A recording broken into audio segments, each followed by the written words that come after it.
এই মুখ্যমন্ত্ৰীক যিটো সময়ত আপোনাৰ ৰাইজে সমালোচনা কৰি আছে এই সময়ছোৱাত মুখ্যমন্ত্ৰীক বচাবৰ কাৰণে একাংশই দালালি কৰিছে, পণ্ডিতালি দেখুৱাইছে। তেওঁলোকে মুখ্যমন্ত্ৰীক আস্থাত ৰাখিব লাগে বুলি কৈছে, বিশ্বাসত ৰাখিব লাগে বুলি কৈছে, এছআইটিক আস্থাত ৰাখিব লাগে বুলি কৈছে। এছআইটিক আস্থাত মানুহে ৰাখিলেহেঁতেন যদিহে ছিংগাপুৰত ঘটনাস্থলীত গৈ তথ্য প্ৰমাণ উদ্ঘাটন কৰাৰ কামত আজি লাগিলহেঁতেন, তেতিয়া আমি আস্থাত ৰাখিলোহেঁতেন। এতিয়া কোনটো ভিত্তিত কি কাৰণে আমি আচলতে এছআইটিক বিশ্বাসত ৰাখিম, হিমন্ত বিশ্ব শৰ্মাক আমি বিশ্বাসত ৰাখিম, যিটো সময়ত সমগ্ৰ অসমৰ সকলো মানুহে জাতি ধৰ্ম সকলো মানুহে সকলো অসমীয়া যিটো সময়ত জুবিনদাৰ ন্যায় বিচাৰিছো এই সময়ত মুখ্যমন্ত্ৰীয়ে মুছলমানৰ সংখ্যা বাঢ়িছে বুলি কৈছে। সেইবিলাক ইছ্যু ডাইভাৰ্টৰ কাৰণে কোৱা নাই জানো? আজি কেনেকুৱা ধৰণে হিন্দু মুছলমানৰ ৰাজনীতিৰ ঘপককে তেওঁ ইয়াত প্ৰডিউচ কৰি দিলে সেই কথা বতৰাবিলাক আপোনালোকে লক্ষ্য কৰিছে নাই?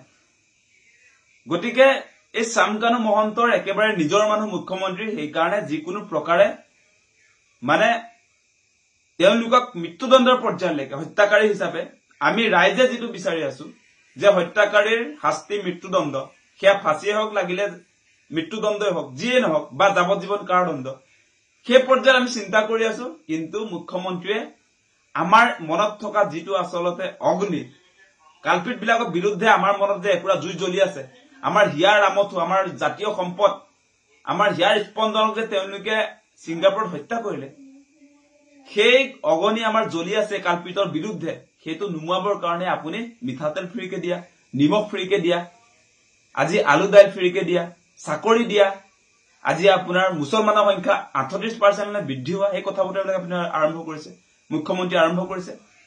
আজি মুছলমানৰ জনসংখ্যা বাঢ়িছে, মুছলমানৰ জনসংখ্যা নবঢ়াবৰ কাৰণে বা নিয়ন্ত্ৰণ কৰিবৰ কাৰণে 2016 চনৰ পৰা আপোনালোকৰ ডাবল ইঞ্জিনৰ চৰকাৰ চলি আছে ন, কোনখন আইন আনিলে? মানে এনেকুৱা খং উঠি আছে নহয় এই মুহূৰ্তত, ব্লেকমেইল নকৰিব সেই কথাটো আমি স্পষ্ট কৰি দিছো।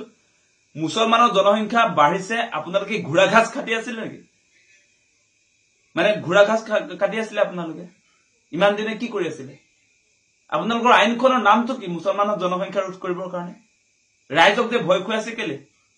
জুবিনদাৰ ন্যায়ৰ দাবীটো উত্থাপন কৰাৰ কাৰণে, মানুহৰ মন মগজু বিপথে পৰিচালিত কৰিবৰ কাৰণে এতিয়া আপুনি মুছলমানৰ জনসংখ্যা বাঢ়িছে সেই কনচেপ্টটো মানুহৰ মনত ছেটিং কৰিব খুজিছে।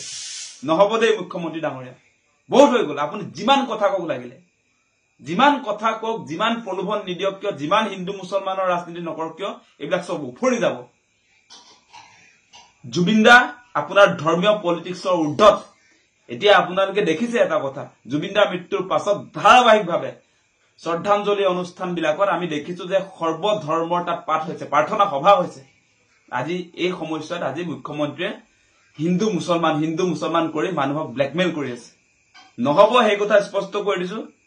আপুনি যিয়ে নকৰক, আমাৰ বেলেগ একো কথা এই মুহূৰ্তত নুশুনো। জুবিন গাৰ্গৰ ন্যায় লাগে, সেই কথাটো আমাৰ স্পষ্ট। সেইটো হৈছে ষ্ট্ৰেইট ফৰৱাৰ্ড কথা। বেলেগ আমি একো কথা বুজি নাপাওঁ, এতিয়া বেলেগ একো কথা বুজি নাপাওঁ।